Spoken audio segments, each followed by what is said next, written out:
오늘 본문은 성막에 필요한 분향단에 대한 것, 그 다음에 생명 대신 내는 속전에 대한 말씀 주시고 계십니다.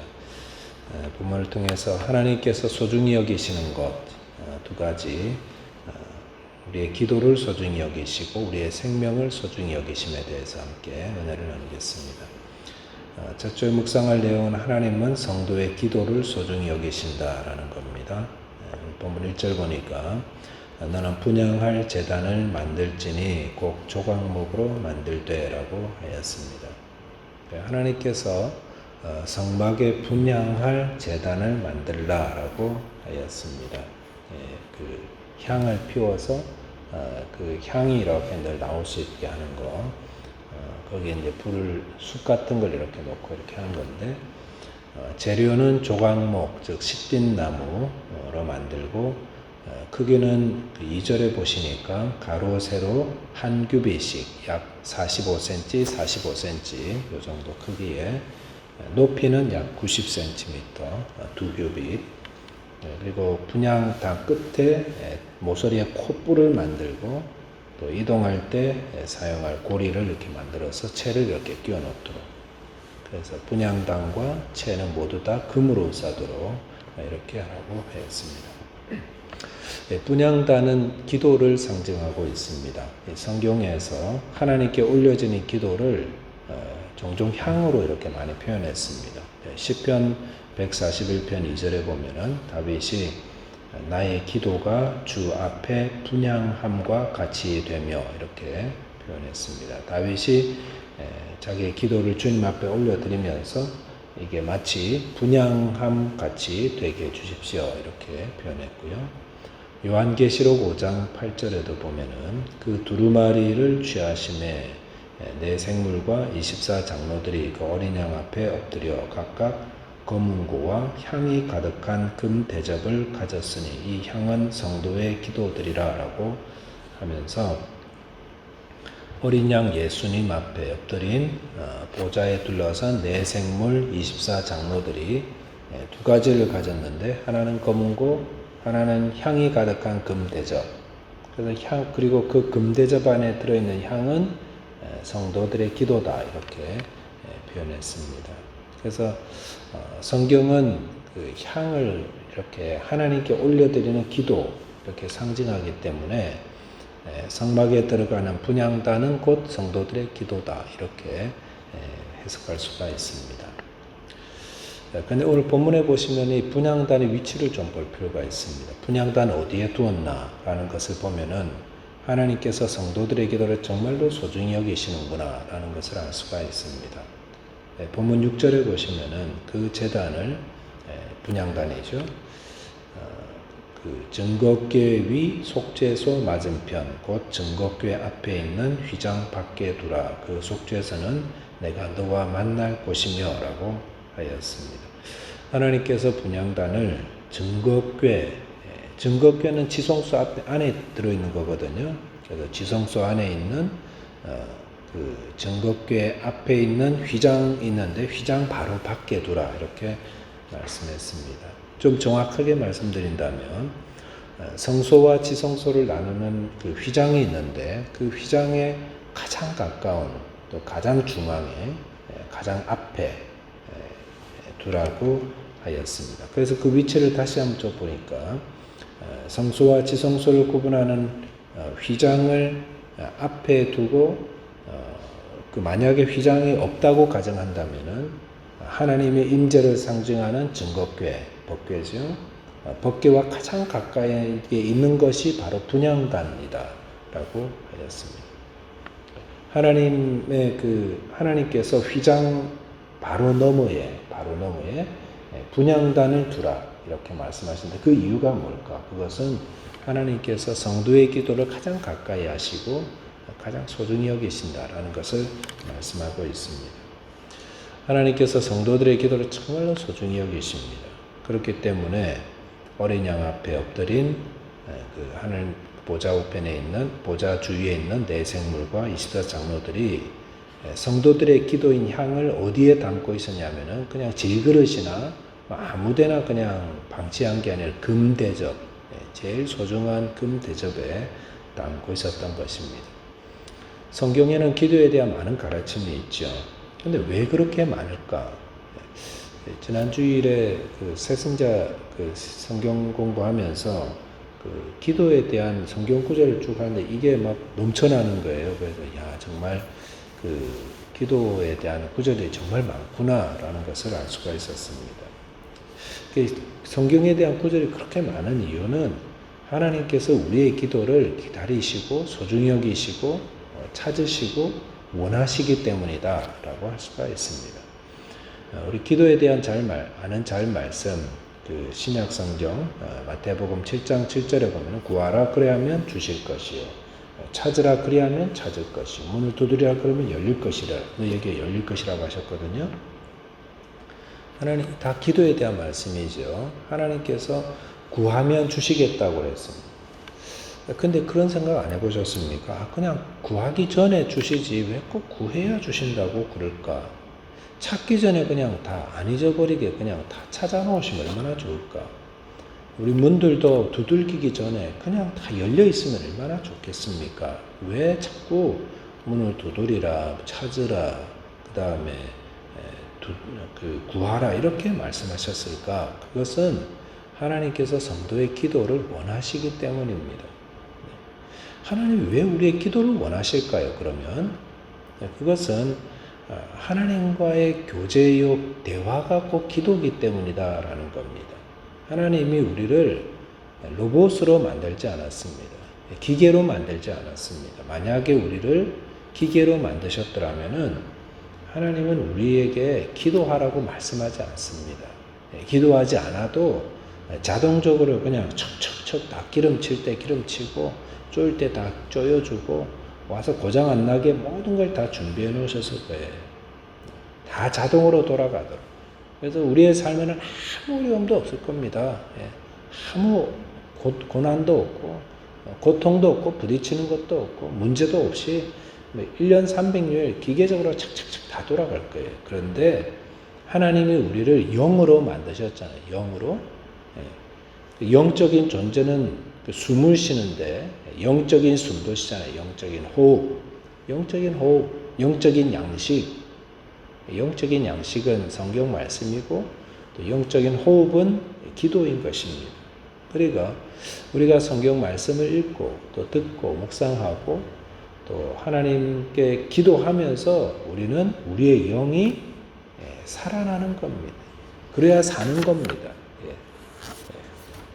기도가 영적인 호흡이기 때문에 우리가 어떤 문제를 놓고 하나님께 기도하고 또 구하고 찾고 이 문인가 싶어가지고 이 문 열어달라고 이게 하나님 뜻입니까? 그리고 이거 안 되면 또 이게 하나님 뜻입니까? 막 구하고 때로는 생각했던 문들이 다 닫혀가지고 하늘밖에 바라볼 수가 없게 되고 하나님 향해서 기도하고 그러면서 우리의 영이 깊은 호흡들을 하는 겁니다. 깊은 호흡들.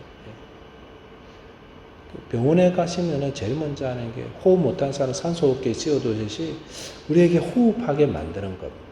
그러니까 우리가 깊이 호흡하고 또 기도하고 그러면서 우리의 영이 살아나는 겁니다.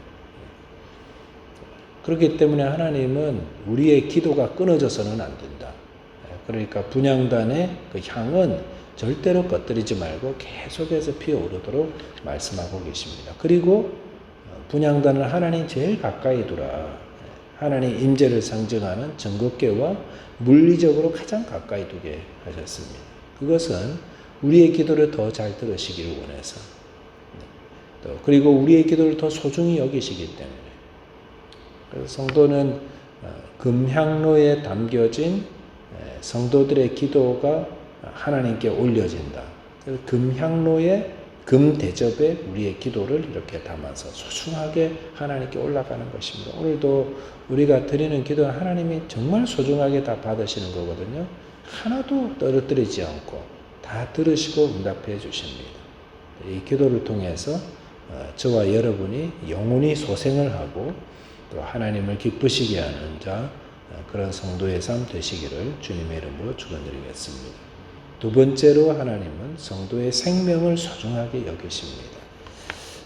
본문 12절에 보니까 내가 이스라엘 자손의 수요를 조사할 때에 조사받은 각 사람은 그들을 계수할 때에 자기의 생명의 속전을 여호와께 드릴지니 이는 그들을 계수할 때에 그들 중에 질병이 없게 하려 함이라 라고 했습니다. 생명의 속전에 대한 겁니다. 이스라엘 백성들은 자기 생명에 대한 속전으로 반세겔의 돈, 성전 세겔을 늘 이렇게 내도록 되어 있습니다. 생명의 속전이라는 건 뭡니까?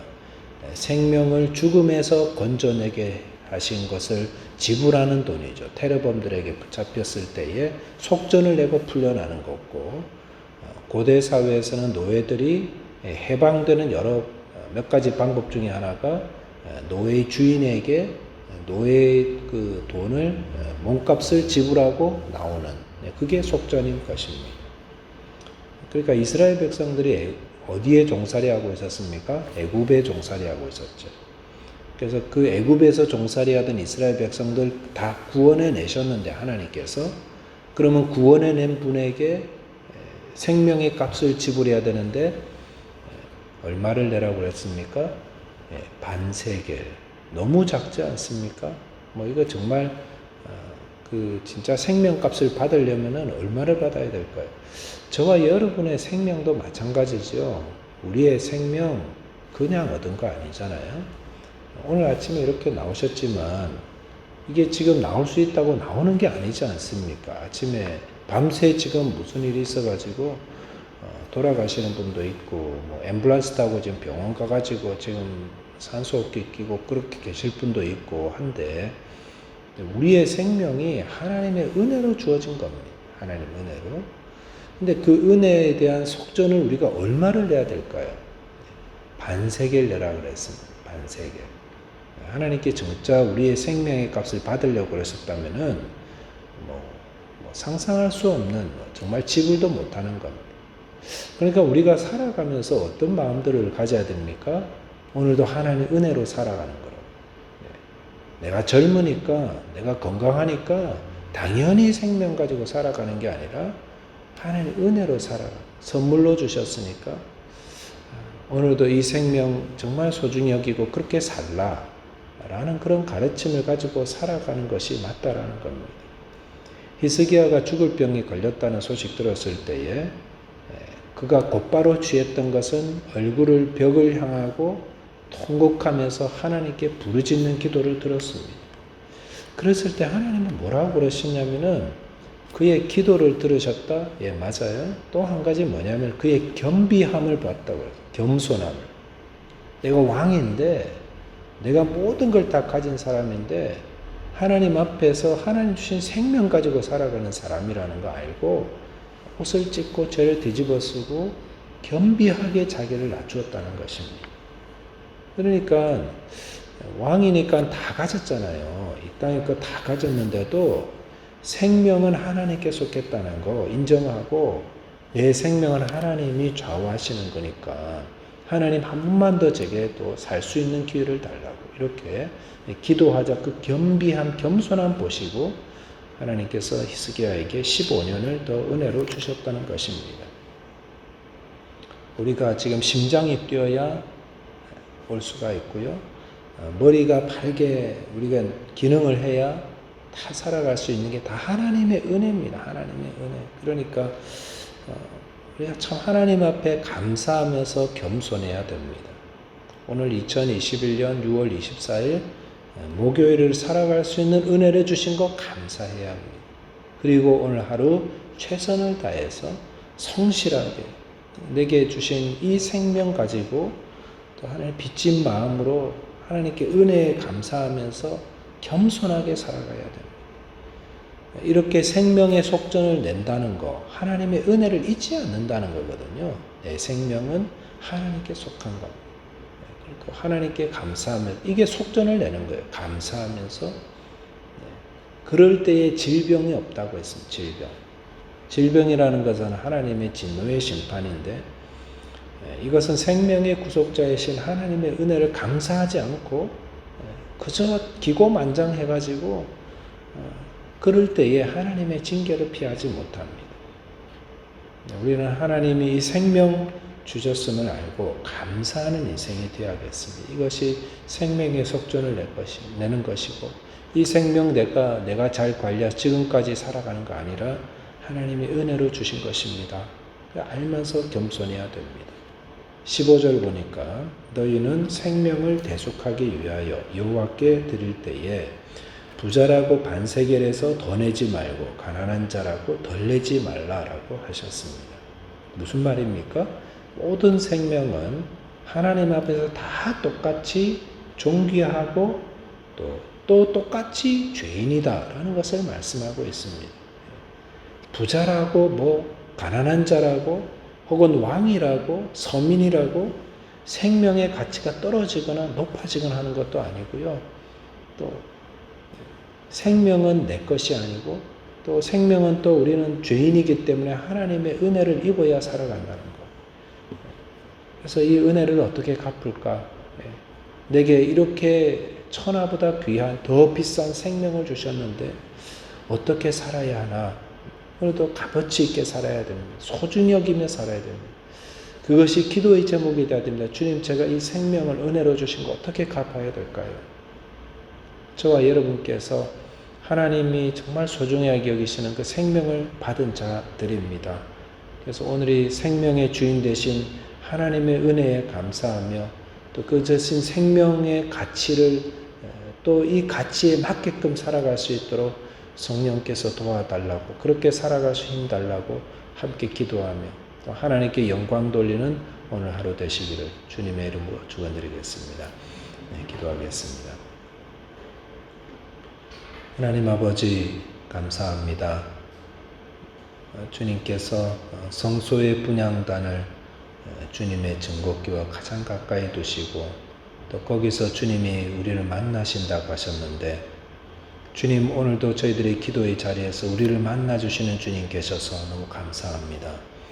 성도의 기도를 소중히 여기시는 하나님, 오늘도 저희들의 형편과 사정을 주님께 올려드리고 감사하게 하시고 기도하게 하시고 기도를 통해 주님과 교제하며 우리의 영혼이 새로워지게 하시고 하나님의 뜻을 이루는 자 되게 하여 주옵소서.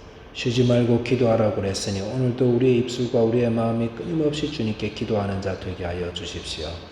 그리고 주님, 저희들에게 천하보다 귀한 이 생명을 주신 하나님 감사합니다. 이 생명 하나님의 은혜로 주신 것이오니 오늘도 그 은혜에 감사하며 그 은혜를 보답하기 위하여 오늘도 겸손하며 성실하며 충성하는 저희가 다 되게 하여 주옵소서. 오늘도 주님의 은혜 안에 승리하는 하루 되기를 간절히 바라오며 우리 주님 예수 그리스도 이름으로 기도하옵나이다. 아멘.